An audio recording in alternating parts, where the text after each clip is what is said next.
ఒకప్పుడు అమలాపురం అనే పచ్చని పొలాలున్న చిన్న గ్రామంలో నిహాన్ అనే రైతు ఉండేవాడు. అతనికి ఆస్తి లేదుగాని అతడి మనసు బంగారంతో మెరిసేది.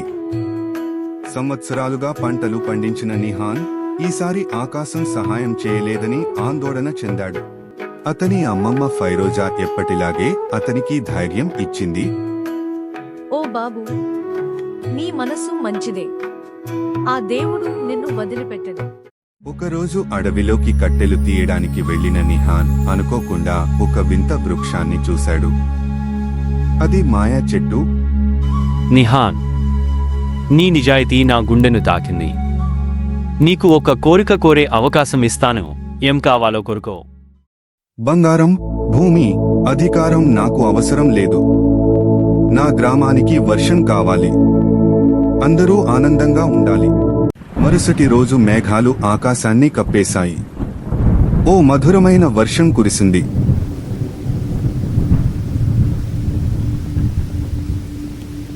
అప్పుడు గ్రామస్తులు ఇలా అన్నారు, నిహాన్, నీ వల్లే మన పంట నిలబడింది. నువ్వు మా దేవుడివి. పటేలు అనే ధనికుడు ఈ విషయం విని అసూయతో చెట్టును వెతికాడు.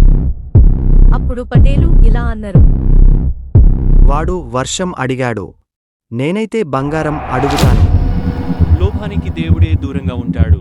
నీ కోరికను నేను నెరవేర్చలేను. నిహాన్ తన పంటను పంచుకుంటూ పేదల ఆకలి తీర్చాడు.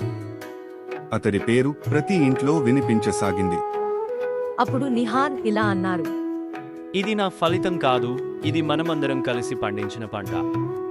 ఆ మాయా చెట్టు తన పని అయిపోయిందని చెప్పి అదృశ్యమైంది. కానీ అక్కడ ఒక చిన్న మొక్కను నాటింది. సంవత్సరాలు గడిచాయి. నిహాన్ గ్రామ పెద్దగా మారాడు. అతడి కథ పిల్లలకు చెప్పే ప్రేరణగా మారింది. ఈ కథ మనకు ఒక గొప్ప జీవన సత్యాన్ని చెబుతుంది. నిజాయితీతో జీవించే మనిషికి ప్రకృతే సహకరిస్తుంది. మనసు మంచిగా ఉంటే దైవం మన వెంటే ఉంటాడు. అసలైన సంపద అనేది బంగారంలో కాదు, మనం పంచుకునే ప్రేమలో దాగి ఉంటుంది. ఒక చిన్న మంచి నిర్ణయం కూడా సమాజంలో గొప్ప మార్పుని తీసుకురాగలదు. చివరికి సహాయం చేసే చేతులకే ఈ లోకంలో నిజమైన గౌరవం దక్కుతుంది.